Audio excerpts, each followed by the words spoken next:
All right, back here on Farzcast right now. Joining me on this episode, as I promised, Melody McAllister. She is an author, former teacher, and does a lot of things involving education, especially elementary education to be specific. And she's very generous to give us some time. I was a guest on her video podcast once before, and now she's a guest on mine. Melody, how are you? I am great, and I loved being on your show. Like, I remember, like, just a little over a year ago, I was trying to be your top fan on Facebook. So this is so cool. Oh God. You know what's funny is I just I didn't even it didn't even occur to me. Just all of a sudden I noticed, I'm like, wait a minute, I don't see top fans on my Facebook anywhere. Like I don't see anyone that comments as a top fan. And I guess I don't know, Facebook removed it or something. I don't know. People used to be obsessed to be a top fan of mine. I'm like, I don't even have Yeah, fans, so that's that kind of was weird. so But fun. We kind of competed with each other. I yeah, remember. I don't know why anyone would want to compete for that, but that's a topic for another time. Because you're so Um, cool. well, that's your opinion. I appreciate that, though. Um, but no, in all seriousness, no, I do appreciate. It's funny. I think how we met. I think you won one of my giveaways, and it's actually I right behind did. you. Yeah, It is. that And I've had to Mahomes. guard it with my life. Oh, because your Yes. kids, they love it. Yes, they want to eat it. And I'm just like, and I told them what you said, like it's gone past expiration at this point. Like, don't eat it. And I said that after we won the Super Bowl, we could eat it because I wasn't thinking, I was just like, I had saved it so many times. And then we won the Super Bowl, and I was like, no, this thing is never gonna die. Like, it's gonna be with me forever, and you cannot touch it, and don't even try touching it. So here it So is. we'll talk about your book and everything you've done with education in a moment. But I do we might spend, I don't know, an hour on this because I've always wanted to know. You live in Alaska, correct? Yes, I do. What Yes. what's like the closest? Are you in Anchorage or Juneau? Yeah. I'm right outside of Anchorage. Okay, Yes. We're still so part of the municipality of Anchorage. if there's like a 12 o'clock Chiefs game, it's 9 a.m. 12 o'clock Central Time, to be clear. Yes. It's 9 o'clock where you Right. are.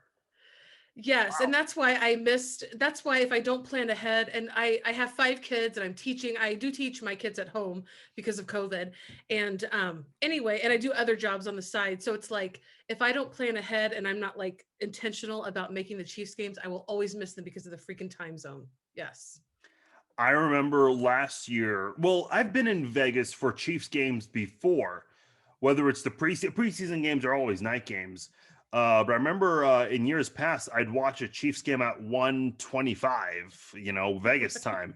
Last year, though, in week 17, we went out to this Chiefs bar called Blue Diamond Saloon, which is really cool. If you're a Chiefs fan, you should go. Mhm. It's a very small bar, so I do suggest getting early if you ever make the trip to go. But I mean, look, it's Vegas. You're up Yeah, late at nights that's or right. in the mornings, I suppose. And then it's like, you're waking up and there's a Chiefs game in 1 hour at 10 a.m. So that was the only time I've watched a Chiefs game early in the morning was in 2015 when they went to London for a Oh game. yeah. I don't know if you remember Hmm. that. And they played, I Yes, I think, do. 8:30. So that must have been Yeah. what, like 5:30 for you? Did you wake up that early to watch them? Well, no, actually, so I've only been in Alaska That was the since same March. day the Royals won the World Series, by the way. That's how I remember that. Okay. Okay. Well, honestly, the day they wore, or the day they won the World Series, I was like, I felt like I was drunk all day long because I am a true, like, I have been on television. I've been on CBS and in Texas, because I lived in Texas at that time. And all my Royals memorabilia was on the wall. And people are like, why do you have so much, Kansas City stuff when you're in Texas? And I'm just like, well, that's because of my team. But anyway, no, I do remember that day. And, but I was obviously just in heaven when they won the World Series. So were my class, my kids. We were so euphoric. We had just followed the World Series, and of course, the year before, we just we didn't make it, and I was in the fetal position that night. So of course, I remember when we won, but I do remember when we went to London. But like I said, I was in Texas, and I was in Central Time at that Oh, time. okay. So never mind. Yeah.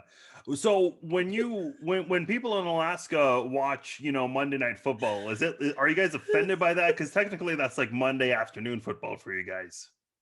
You know what? I don't have a lot of friends here that are like as into football as me.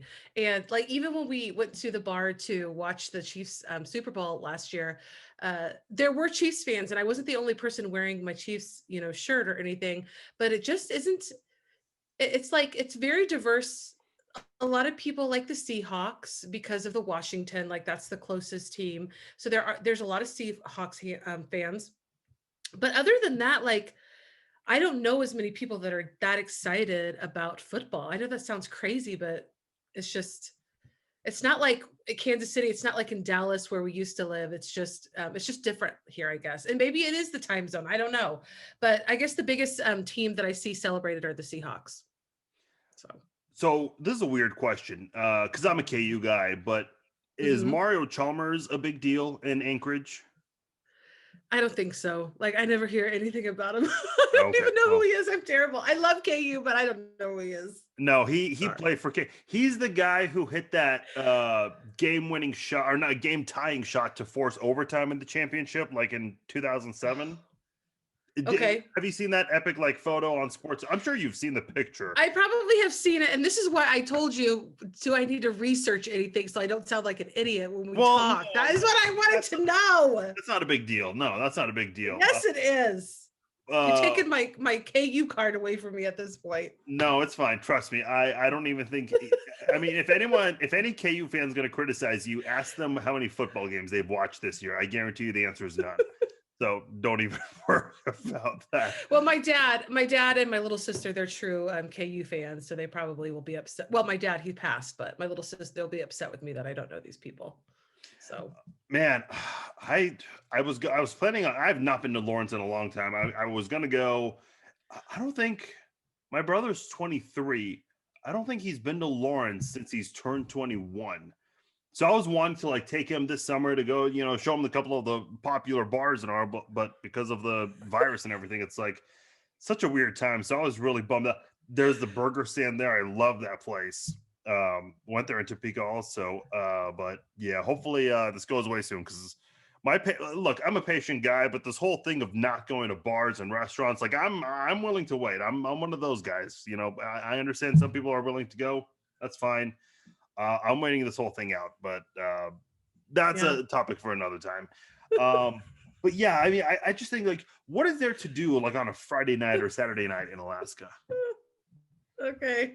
Well, okay, so I'm a lot older than you. I'm thinking the last time I went to Lawrence, Kansas was probably like over 20 years ago. So, uh, my husband and I, we have 5 kids, and we have 5 kids because date night is important to us. Okay. So we usually pre-COVID, the same things that everybody else does, movies, bowling, restaurants. They don't have a Red Lobster here, which is so sad, but I mean, we I've have never been to French. one, so that's okay. Okay. Okay.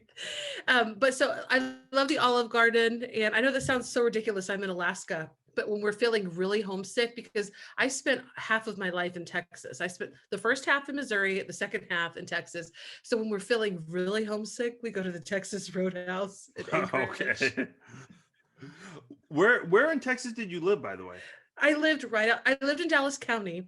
So I Okay. usually just say Dallas, but a city, and it's a rather large city. It's called Garland, Texas. Okay. So how'd you end up in Alaska? What made you move there? Right. So a couple of years ago, my husband had this major health stuff. And so when he finally recovered from everything, it took a few months. He was looking for a job, and all of the jobs he's a radio frequency engineer. So all of the positions that he wanted to take and were applying for were out of state. So we knew that we were going to move because I was teaching in Garland at that point, and he makes way more money than I do. So we knew that we were going to be leaving. We just didn't know where. So the 2 positions that he really wanted, he could choose one in Denver or Anchorage. We chose Anchorage so that we could kind of experience like something incredible that we never probably would be able to share with our kids otherwise. And we knew it was probably going to be temporary. And of course, the jury's still out. We don't know if we want to stay here for, how we're committed for 3 years. We don't know how long we'll stay, but and so it's true. Anchor or Alaska's like 10 years behind. Like when you turn the TV on, the menu, if you remember what the menu looked like 15 years ago in the early 2000s, that's what it looks like here. I used to ride my bike all over my neighborhood. I never told my mom where I was. That's how it is here. Kids play with each other. The neighbors are friendly. It is so weird. And of course, in the summertime, where you have 20 hours of daylight, the kids will knock on our door at 10 o'clock at night to see if the kids can play because it's still, super sunny. And Yeah, forgot about that. Yeah, you're right. yeah, it's pretty crazy. It's really like in that way, it's pretty amazing that my kids are getting to experience everything that I did as a kid. In fact, only one of our 5 kids could ride a bike when we first moved here, and now all but our 2-year-old can ride bikes, like because they're so active and they just they're running around all the time. That's really cool. We do have to worry about bears, though. I will say, like bears and moose, especially in the spring and right now, like that is what scares me the most. Oh, I would be terrified. No, I don't doubt that. I am like, do you know what to do with a moose when you see a moose? Serious. I've only met one person from Alaska, and he was a college classmate of mine. So yeah, it's pretty cool talking to a Chiefs fan in Alaska. That's awesome. We're everywhere. Yeah, exactly. Yeah. Repping the Chiefs, I'm sure, in good old Alaska. So I do want to talk about your book. It's called I'm Sorry, correct? It's called The I'm Sorry Story. Okay. Tell us about that. When did you publish this? So I literally published it like 3 weeks before the pandemic. EduMatch Publishing published it. It officially came out on February 11th. So right before everything shut down, I had flown back to, I did a writing retreat in Nashville, and then I flew back into Dallas so I could do a book signing with my community that we had lived in for so many years. And so I knew like COVID was on our heels, like it was on the news. And I was praying that I would be able to get back home, because flying to Alaska is no small feat. I mean, just trying to get connecting flights because of the time of year it was, can really super suck. And everywhere I went, it was like in Washington, Oregon, the COVID was breaking out. So I just prayed that I could get home at that point in early March. And then I did quarantine myself. It wasn't quarantine time yet, like it wasn't official, but I went ahead and stayed home. Obviously I didn't have it, but after that, so like I didn't get to do a lot of the things that I wanted to when it first came out, but it came out this past February. So it's not quite a year old. And I wrote it when I was a 5th grade teacher. I have, my oldest is like 11. So I wrote it when I was pregnant with her, and I've just, revised it over the years. I read it to every single one of my 5th grade classes, my 4th grade classes, and even my 1st grade class, I read it to them. And every time that I read it, they loved it. The kids loved it. They're like, Mrs. McAllister, how did you know? And so I always had a really good response from kids. And then a couple of years ago, I was able to contribute to this book, The Fire Within, by my friend Mandy Freilich, and EduMatch published it. And so that was kind of my in. I said, I have a story I'd like to submit, and I submitted it, and they took it. And now I work for EduMatch also. So I'm just kind of like I exude EduMatch Publishing. It's for educators by educators. So it's a really cool publishing company. We're like 2 or 3 years old. So how can people find your book? They can go to bit.ly/I'm Sorry Story. Okay. And it's on, and that'll take you to the Amazon. You can find it on barnesandnoble.com, Amazon. You can go to edumatchpublishing.com. And the Barnes and Noble in Anchorage is open. So I got contacts this week to be able to get my book locally, but I'd also like to see it local in the DFW area, since I wrote it when I was living there. So I'm hoping, and my illustrator, my friend Rihanna, she lives in that area. So I want to see it in different places. Who knows? Maybe I can get it in St. Joe, Missouri, Yeah, I mean, if you reach out to maybe the bookstores there and talk about, hey, local art, or not local, but I suppose, you're from there. I know a lot of times that's always in appealing ways. But I mean, I've never written a book, so I have no idea about that. I do want to talk about education now, especially with the pandemic, Yeah. how that's happening. We'll get to that in a minute, but I think it's interesting because and like I said, I mean, I'm 29 years old, so I haven't been in So elementary, young. and I haven't been in elementary in a long time. But I think it's so interesting because I know there's a lot of talk about, as kids get older, they don't read as often anymore. Mm. Um, I mean, you're more in touch with the younger kids than I am. Is reading a lost art? Are there kids reading Oh, more now? What's going on? not at all. It is definitely not a lost art. I will say that my own children prefer, at least two of my kids, they prefer the graphic novels, and that's okay. Like the librarians that I know, the educators that I consider myself like learning from all the time. We think that what if you're reading a magazine and that's what gets you reading, read. There are people that just read internet articles or um, I mean, it doesn't matter what you prefer to read, you're reading. If you're reading Yeah. all the time, I mean, I'm a sucker for romance novels. Like, I'll go to the grocery store and get a $2.25 Harlequin romance and call it a day. Like, that's, I read from middle school through high school. I read those books like crazy. That tells you a little bit about me. But I did well on the ACT because I could read fast and I knew a lot of vocabulary and I connected. I was able to always connect. Like, I grew up in the church too. So I have that biblical background. So I was always able to connect, like, the Greek mythology and then the biblical stuff and then what was current. Like, I've always been able to make those connections. And I think that if you're reading, you're going to be able to do that if you're reading a lot, because even though literature changes, like, there's still so many of those idioms or the I don't even know the right word. I should have been drinking coffee right now, but like mentioning, like, how many times do we see like mentions to Greek literature, Greek mythology all the time?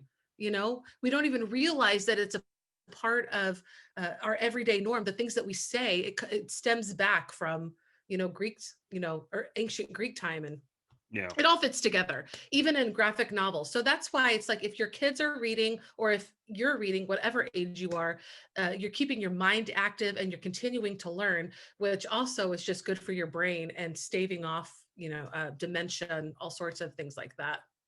As It's not someone, lost. so you mentioned to me you taught first grade, fourth grade, and fifth grade, but as Yes. an author, and I know you weren't a published author at the time, but just to be clear, you're not teaching in the classroom anymore, like in person, are I'm you? not. I was planning on returning back to the classroom this spring. However, with having five kids and a husband with heart issues, like, it just was not safe or for our family to, be immersed Oh, in the especially public in school this system. pandemic. Yeah, Yeah, no, that's understandable which for is sure. sad because I love public school. I am teaching at home, so right now I'm teaching kindergarten, second, fourth, and sixth to my kids, and then I have a 2-year-old. Well, the reason I bring that up is because, I mean, you're doing your job as a teacher. You're teaching in your classrooms, but I would imagine in some way you had to have been involved with like your school's library in some way. And the reason I bring that up is because I remember being in elementary school and going to our school library. It just seemed like the shelves were completely full. But over the years, so many books have been written. I've always wondered how that process works. How does a school librarian decide what books to bring in, what to get rid of? Because you got to make room for all these books that have been written over the years. Yeah, and I mean, I have a whole bunch of librarians. If you ever really want to get like deep into that I can connect you with, just so you know. But I will give a shout out to the librarian that I worked with at my former school, Katie Duke. And so she's an amazing librarian, and I think that what she does is she just is always learning. And the librarians that she partners with, and then my friend Natalie, I want to give a shout out to her too. She works in my district, and she used to be a teacher with me also. So they just always stay up what is current. And right now, especially with like kind of getting away from the only the white all like kind of characters, like, they're starting to embrace more diverse characters, more diverse families, and as our society changes, my friend Katie, because I worked with her, I remember she would take books, like moving boxes of books off of the shelves, give us to us teachers if we wanted them. She'd say, come and get them. And those were like the books that I grew up with. You probably did too. We're about 10 years apart. So you might have read them too. And some of them are in my library back here. So she was always taking out the books that were not being read. Of course, she can tell on her computer system, you know, when was the last time they were checked out? And if they hadn't been checked out in a year or two, then why keep it on the shelf when there's all these incredible books coming in that are great? And there's so many amazing authors right now that are putting children's books out that are like literally representative of the kids that we're teaching. And so that is a major issue that is being embraced by a lot of schools finally, to see kids of color, you know, kids with disabilities, you know, different. And even in my book, like I've made it a dyslexia font for kids with dyslexia, because I hoped that it would encourage them to feel included also. So, and it's Dyslexic Month, Dyslexic Awareness Month. So I just, I'll put that little plug out there. So, but I mean, I think that's where people that care, librarians that care, teachers that care, educators, anybody, parents that care, they're always looking for what's out, what's new, what is being inclusive. And there are so many amazing books out right now.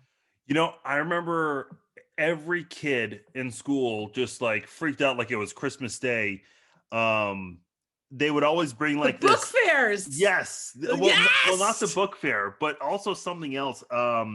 Where you had like, it was like, you know, a little catalog, and at the back of it, you would write down like, what was that? There was like your wish list. Name. What was the name of that? No. Scholastic? Scholastic. The Scholastic. Everyone. Yeah. And I remember, you know, you had to turn it into your teacher by a certain date. Oh, and you're talking about the Scholastic News or the Weekly Reader. If you're in the Midwest, it was probably a Weekly Reader, but then Scholastic took over as, probably, maybe you had Scholastic. But Scholastic is what it was. We had it like maybe 3 or 4 times a year, but I remember like that was our version of like ordering something on Amazon Prime, and then it comes to us like in school. When you put the book orders in, there's just so much of that. I apologize, but yes, you're right. The Scholastic, they put out like a Scholastic News for kids, but they also put out book orders, and like our school would do it every week, like every month, once a month, you know. I have a funny story about that, because in the Scholastic book order, there was a Stephen King book, and I remember my mom was going through and I was like in 6th or 7th grade. I remember my mom goes, "Oh, Stephen King's a good author." And at the time, you know, I wasn't reading much, and I was trying to get into reading more. And I was like, "Okay, sure, I'll get this." You know, if he's a good author, a famous author, you know, it's logical to order a book like that. So the book comes in, and I remember my reading teacher, he would pull aside every student like for 5 minutes. You know, the student had to read out loud. Just to, you know, kind of engage with the students and kind of get an understanding what they're reading for. And so I had my Stephen King book, and, you know, he's got some language in his books. And while I'm reading a little gore. My teacher took the book from me and goes, "Why are you reading this? You should not be reading this." I go, "It was in the Scholastic book order." And she did not believe me. And it's like, I almost got sent to the principal's office over this. It's like, no, I'm not, you know, reading something mature or intentional. Like this legitimately was in this book order. And my mom was actually pretty upset that, you know, they got mad at me for that. I would be upset too. We had to actually prove that this was from the book order. Like the own damn school just got this out there. So that was kind of I hate that. I know. And I hate that kind of schooling. And it's, you know, and you know, that teacher, I don't mean anything against the teacher or anything, but we are so oppressive sometimes. And, you know, for a while, before we came to Alaska, I mean, the big thing was, you know, reading graphic novels is not really reading. Yes. Like my kids, my oldest loves mangas. You know, I used to always read like the Pokemon. Yes. And, you know, I remember. She loves mangas, and she can freaking read the opposite of how I can read. She likes real, you know, from, you know, Japanese. She loves the mangas, the real ones. And I think that takes talent to be able to do that, and smarts that I don't wish to possess, to read a book backwards, or, you know, like I would think it was backwards. But I mean, anytime you can get a kid to read, just let them freaking read. I remember when I had to read my romance novels, I stole them from my older sister, and I would freaking lock my door because I knew that if my mom knew that I was reading those romance books, listen, they gave me an education nothing else could. Oh, there you go. You know what else I always just kind of learned? Because, like I said, I was not really a big reader, and my reading comprehension, wasn't where it should have been at the time. And then I can't remember if it was my counselor or one of my reading teachers who told me this, but they suggested, read books that are interesting to you. So, for example, like if because a lot of popular movies are also, there's like a book Yeah, version of those. So it's like, read that. Star Wars. I mean, how many books do they have? Read a right. Star Wars book or something. I know the popular video game Halo. I mean, there are a lot of Halo books out there. I'll take So your word for it. yeah. So it's like, read something appealing to you. So, if so many kids Yes. love video games, odds are, some of these video games out there. In fact, I have it behind me. This really popular video game called The Last of Us. I don't know if you're into like the whole zombie apocalyptic thing. No, I'm not. Okay. Well, The Last of Us is a really popular zombie apocalyptic game. They just came out with the second one this past summer, which was great. I suggest it for anyone that's got a PlayStation 4. But there's also a graphic novel for that. Again, on the topic of zombies, The Walking Dead is known for having so many of those graphic novels, and I mean I'm hooked on those. So it's like always read things that are so appealing to you. Right. You did mention the book fair.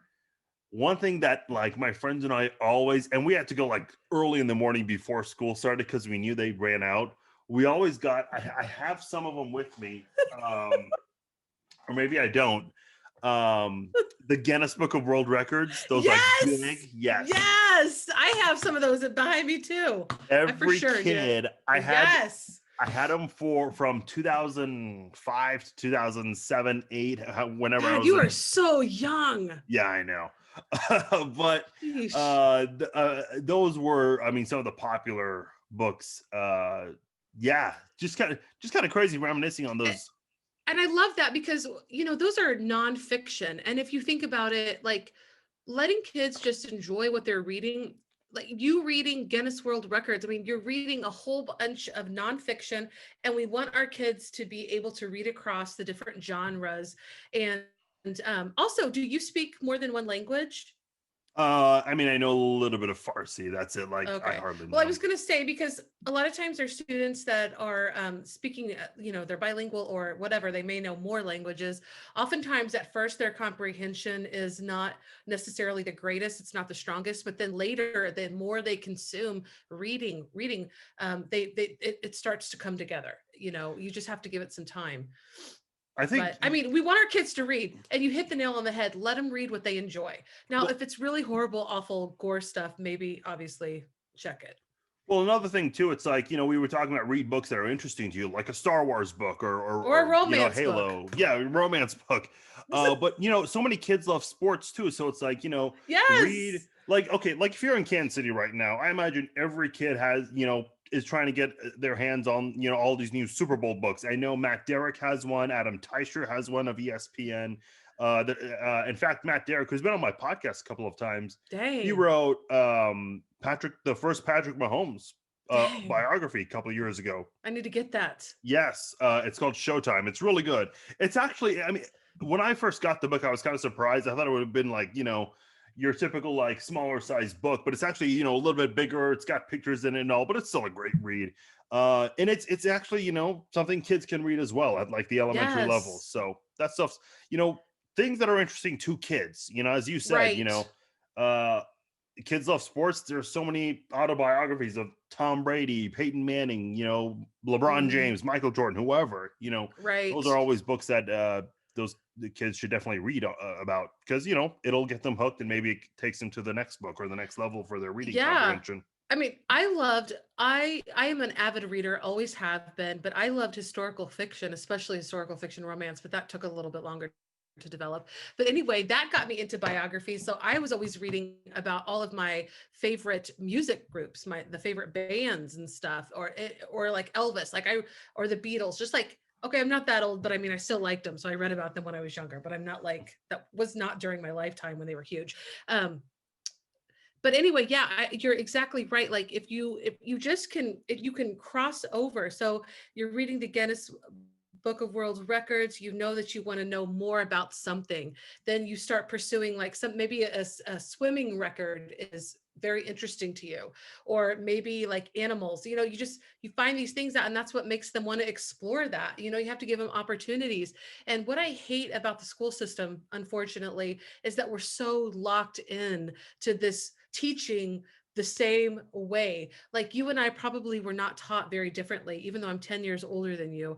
Probably sitting at our desk, listening to the teacher. The teacher was the expert on everything. And not to say that there weren't great educators in our time. There are. They were wonderful, but there's just so many different ways that we can educate kids. And another thing to get away from is holding all the power, letting them discover, letting them explore. It's kind of scary because even as a teacher, like I get evaluated on my classroom management. So sometimes I had some pretty loud classes because they were talking, they were interested, they were having fun. And that doesn't always, look good on me as a teacher. It looks like I don't have a control over my class, but that's not it.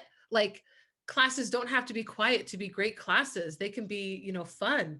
And that's what the educators that I know and who we love that. Gamification is huge right now.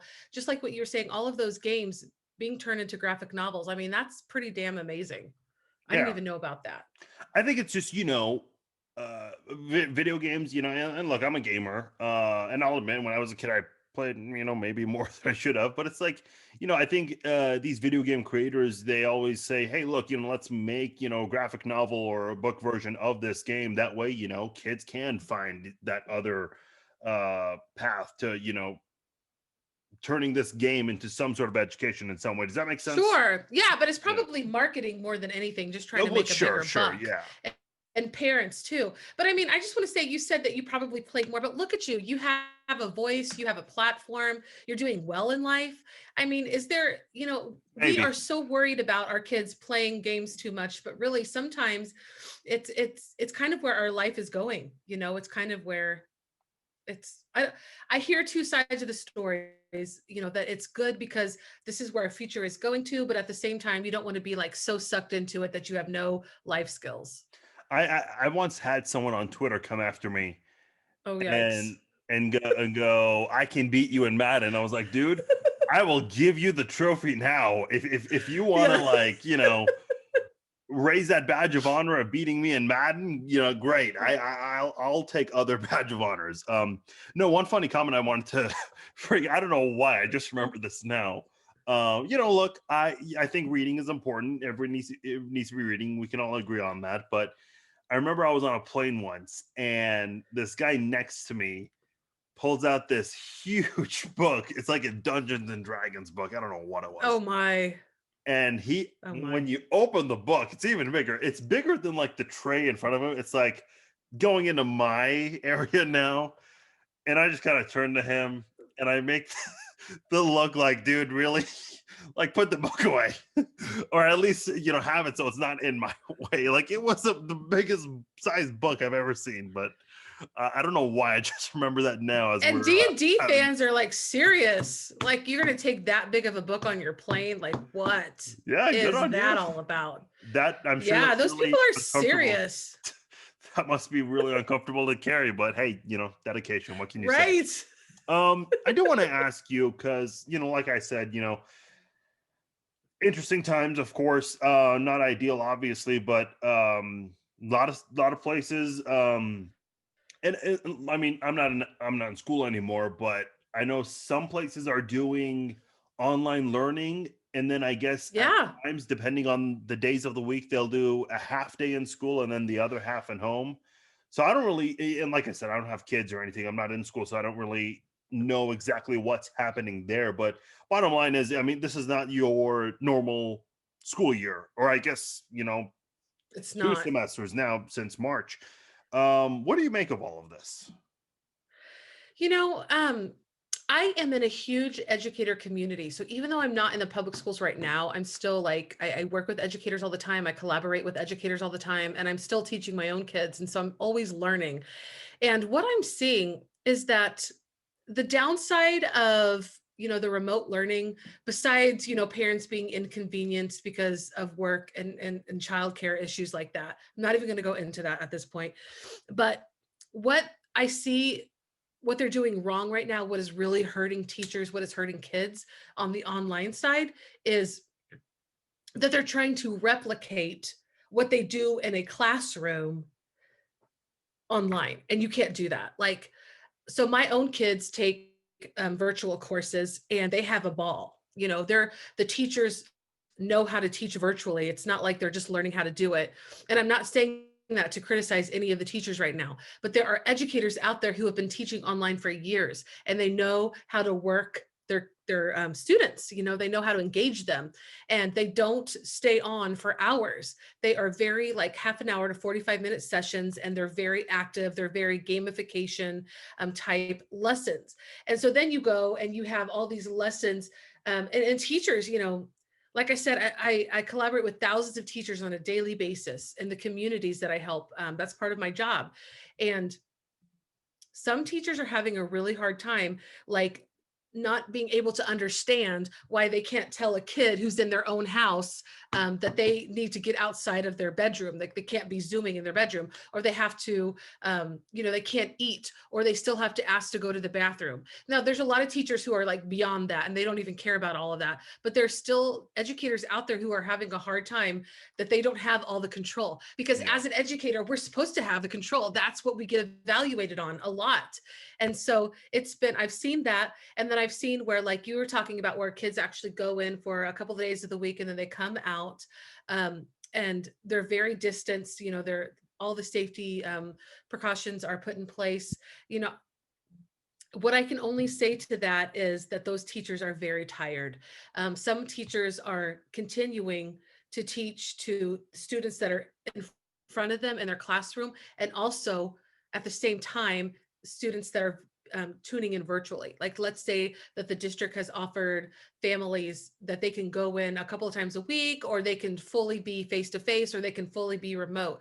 And so teachers are now teaching students in front of them and students virtually at the same time. And I could not do that. Like, I would not sign up for that, because that's just not good pedagogy. That's not good. Like, it's exhausting, and you have two different audiences, you know. Yeah.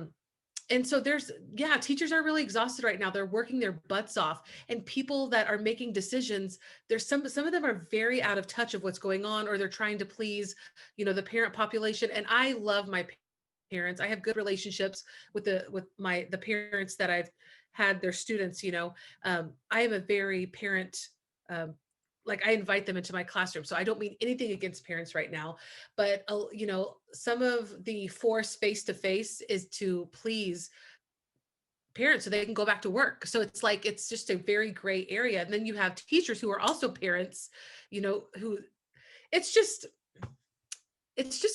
kind of Well, you a mentioned shipwreck right now. you know, the people making the decisions and all. It's like, you know, I was following the Kansas board when they were voting, you know, whether or not kids should go Hmm. back to school or not, and they're doing it on Zoom. It's like, you're voting whether or not kids should go back to school in person, Exactly. and you're doing this on Zoom. And look, I get it. You know, the left wants, you know, digital learning for safety. The right says no, kids need to be in school though. So, but you know, they'll still come up with reasons for their decision. But it's like, you know, aren't you kind of supporting the idea already of, and I get a lot of them are much older, they really are, but you also said, you know, they're out of touch and they may not have an understanding exactly of how things work. How do you bridge that gap to get them to kind of understand? Because I know a lot of people say they'll call, you know, their senator's office or mayor, whatever, but it just doesn't seem to work a lot of the times. Well, you're right. And so, you know, leaders, you know, school leaders, school boards, you know, superintendents, they have a lot to think about. Like, they're also thinking about the mental health of their students and being isolated. And then you think about like kids who get fed regularly at school. So you've got a lot of issues that not being in school all the time weigh on these leaders. So I get that. And I don't want to criticize anybody because I'm not in their positions. I do. So I was, you know, Zooming with a teacher in Fairbanks on Friday, because we're hopefully doing a presentation pretty soon together. And I was asking her, what is her district doing? And it was the best thing. They have been fully remote since March, and their district has already said when they get to the lower level, like whatever color it was, I couldn't remember if it was purple or some sort of level that wasn't high, like it wasn't in the red, that's when they would return. And it was, I guess there were no active cases in 10 days. That's when they would return face to face, you know? And so here in Anchorage, they have been, remote since March, but they're planning on going back. As far as I know, unless they've changed in the last couple of days and I don't know, they're planning on going back face to face next week. But guess what? Our cases are higher than they've ever been. It doesn't make any sense. And so there's a lot of pissed off teachers, they're finding a way to make this work, and they don't want to put their own kids in jeopardy. They've got health issues already, and they want leaders who are watching out for them. We hear all of the time, do what's best for kids, do what's best for kids. And as a teacher, that's always what we think about. We oftentimes sacrifice anything that's going on in our lives just to do what's best for kids, but somebody's got to say, we got to do what's best for teachers too. Like it has to be about teachers and students and about your community. There is an educator, her name is Laura Gilchrist, and she actually is a Kansas City fan. She's in Kansas City too. And she does parent camp, and you can find them on parentcamp.org. And what they do is they meet with educators and families in a community, and they're really big in Kansas City and St. Joe. And they deal with those unique problems of the community as a community. So they look at those problems together to design a plan that is good for them. And I mean, I really think that at this point, that's all we can really do. That is the best way to deal with anything. You can't just say, well, everybody has to go to face because parents need to go back to work. Because that's a real issue, Yeah. and using school as kind of childcare, it's a real issue because it's been that way for 100 years at this point, so you have to look at all of these things, but you can't just say, well, who cares about teachers? They just need to do what's best for kids. Well, no, because teachers are parents too. Teachers have, they have critical health conditions that would make them vulnerable to COVID, and they are taking care of family members. It's just, there's no cut and dry answer, but I do like how Fairbanks is answering it. And they're saying, and I think my friend, she's a leader in a school district in DC. She's also my boss for EduMatch. She's the founder of EduMatch. Her district is handling it very well too. They just keep making, when it gets safer, they keep looking at the situation. When it gets safer, that's when we'll return. There's you can't say COVID, it's over. It's not over. We have just started to see what it's really like and what is really happening long term to people. There's still so much we don't know. So saying that this is the date that we go back on, who the F cares about what's happening in our community? That's not good leadership to me. Well, I know this is getting a little political here, but it's as an educator, life is fucking political. Can I say the F word? I'm so sorry. Oh no, you can curse all you want. There's a little E next to these podcasts, which means explicit. Good. So curse away. As long as your kids aren't in the room, I guess that's my only rule. Oh shit, my kids have heard me cuss like crazy. So well, there you go. What it is. I'm sure every parent does it. What's so interesting? It's here you are as a former teacher and someone that's still actively involved in education, but you hear all these people in politics, they're having their debates back and forth, but it's and look, I get it. Politics today, depending on your stance with the president, you're either going to go one way or the other. And it just kind of depends, who you're for. And, if you disagree with the president, you'll go the opposite direction just because of that. And it's we understand there's this political mishap going on, but it's what's their priority right now? Is it really this political chaos, or is it, the people involved in education, the students and the teachers? What are they really fighting for? Yeah, here's the thing. Why are we making humane issues or humanity issues, issues that deal with our humanity? I don't even know how to say it right. Why are we making those political in the first place? We're never going to be able to get away. If this is politics, then let's just embrace it, because there's no way that we can turn it away from it. And if you're just going to go, listen, you know who I'm voting for, you know me, and I know who you are. You know what I mean? Like Yeah. I don't have to sugarcoat it. And I've lost a lot of friends for being who I am and changing, going from one Addition by direction to another. subtraction is what I'm calling it. Yeah, yeah. Like I just, here's the thing. We have a freaking mind. Okay. Now our political leaders, they do things that we would get in trouble for. You and I would go to jail for if we were as creepy as Joe Biden or as law breaking as freaking Trump is. Okay. We could never live the lives that they did. And neither one of them are perfect. And in fact, the longer I live, I'm like, why do we keep choosing stupid clowns to vote for? Like, are these elections, are we ever going to get better? Another great question. It's like, I mean, we have to be able to think for ourselves. For a long time, I was a single issue voter because I grew up in the church and I am very pro-life, but at the same time, I'm very pro-choice. I choose to be pro-life. However, I would not want to take away the choice of others. And so is that political?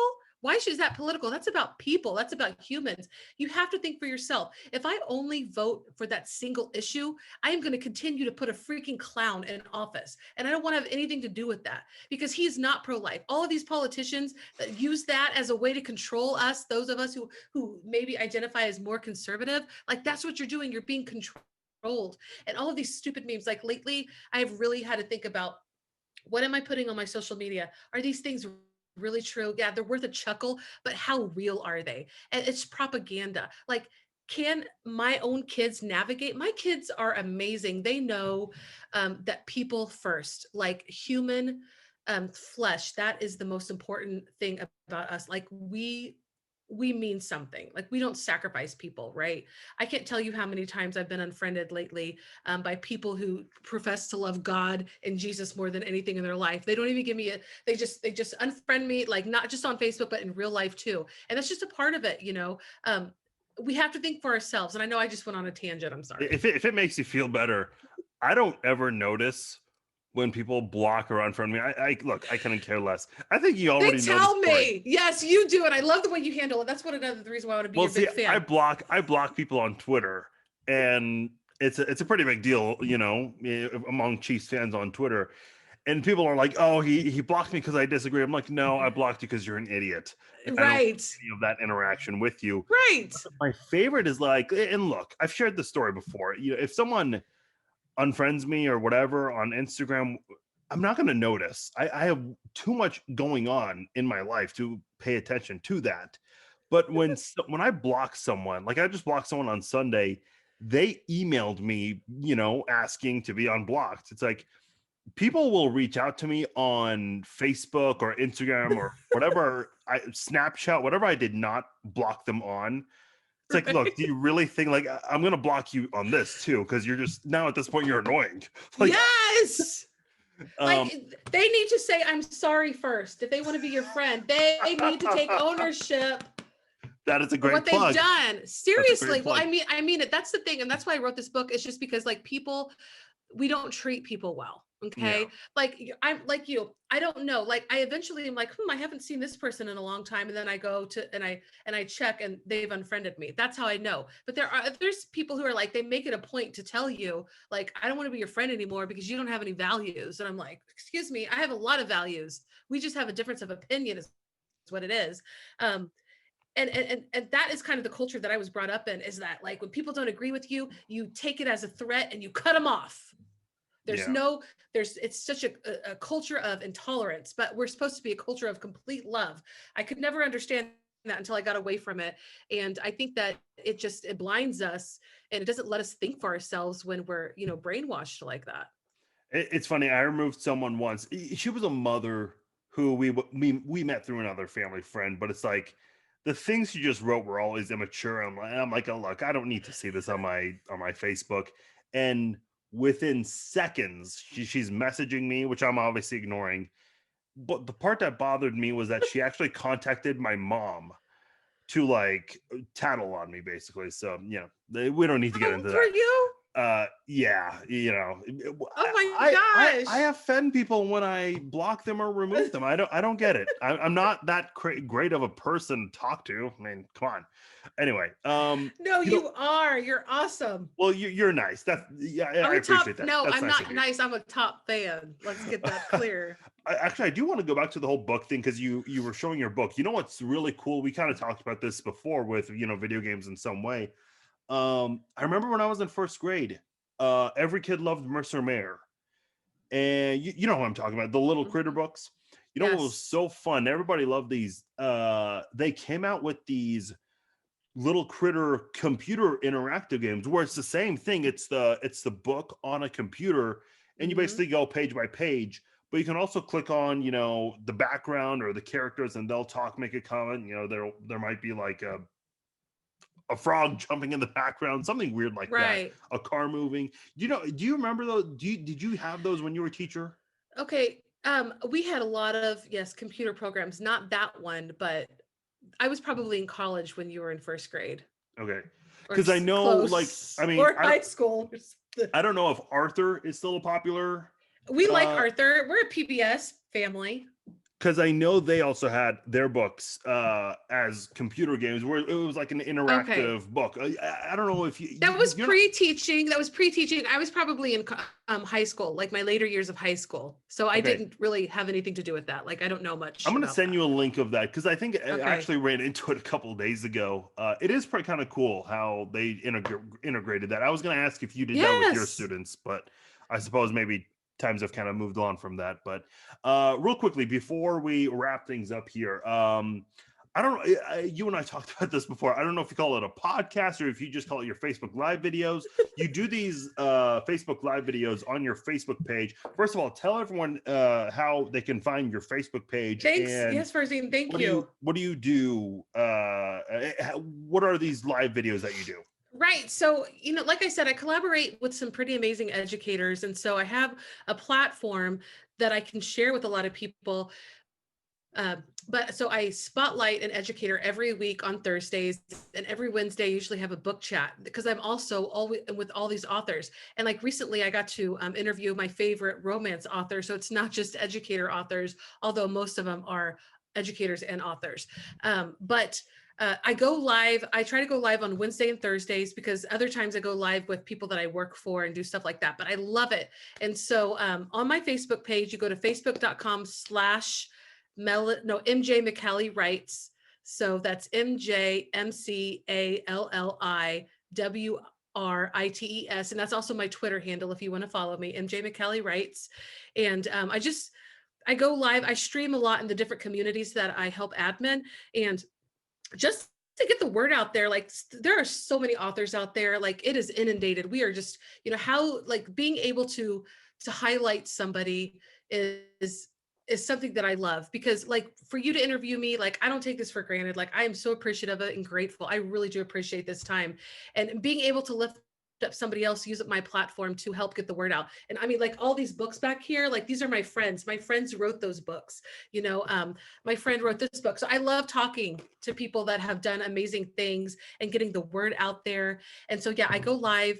It's not always education, but most of the time it is because obviously that's my field of expertise. And, but I go live on Wednesdays and Thursdays. Tomorrow, I'm going to be like part of a 24-hour summit that I want to be like watching and listening. And so I won't be doing my book chat tomorrow, but on Thursday, I get to interview my former boss, my friend. She's my friend, and I'm going to spotlight her on Thursday. Her name is Wendy Williams, and so I'm looking forward to that. And last week, I actually did an educator spotlight on a Kansas City public schools digital team. They're right, Kansas City, Missouri. So I know it's right over the river for y'all. But yeah, I got to spotlight them. They're an amazing team, and it's just so incredible to learn and listen from people. And what are they doing that's really working? What can we learn from them? Like last week when I interviewed the Kansas City digital team, it's the Kansas City Public Schools digital team. They like were intentional about forming a team. Like they came from different backgrounds and they didn't really like each other at first, and they knew that. So they I remember when I was talking with them, they like made it a point to like each other and then to like their families. And then they did this amazing, they just rolled out this amazing digital format before the pandemic, like a year before the pandemic. So when the pandemic hit, there's, their school district had all these resources. It was like ready to go. And I just thought, being able to interview them and listen to them, and then being able to shout it out to other people. Then I wrote a blog, and I write my blog. It's called He Gave Me a Melody. Yes, he gave me a melody.com, but I also do a regular blog for alicekeeler.com. And if you're in education, Alice Keeler is a huge name. I work with her and collaborate with her. So I'm blogging all the time with her. And what I love is that she has a huge audience. So I got to interview these people, and then I get to write about them. So then the good that they're doing is shared for thousands of people, and I love that. So I try to use the opportunity and the platform that I have been blessed to have and develop. I really do feel like it's from God. Like I just feel like if you have a voice, use it. If you have a platform, use it. Bring people up with you, especially if you want to keep going up in your own life. Bring people up with you all the time. That's what we do. Be happy when people succeed, learn from people that are doing things that work. And that's what I like to highlight personally and learn from. And I just really enjoy it. So, and I know that you've, watched a couple of times, and I really appreciate that too. I love it when people that aren't necessarily, related to the education system as much as, or maybe vested in it as much as, like parents and teachers, when they actually take the time and listen in, that means the world to me. So well, that's thank awesome. you. Good on you. That's good you do that. And I said this before you came on. I'm going out of my comfort zone. These I have interviewed athletes and journalists and people involved in music and movies. So That never is really so done cool. never done a topic like this, but I do think it's very important. And there's always something going on in education. Things are always changing. Even if they're not, there's always something important going on. So I'm sure we'll talk to you again. We'll definitely I keep in hope touch. so. Go check out her book, The I'm Sorry Story. And Melody, thank you so much. Like I said, we'll keep in touch. We'll definitely have you back on later. Hey, thank you so much, Farzin. I really appreciate it. You're an amazing person. Awesome. Well, thank you, Melody. Take care. You too.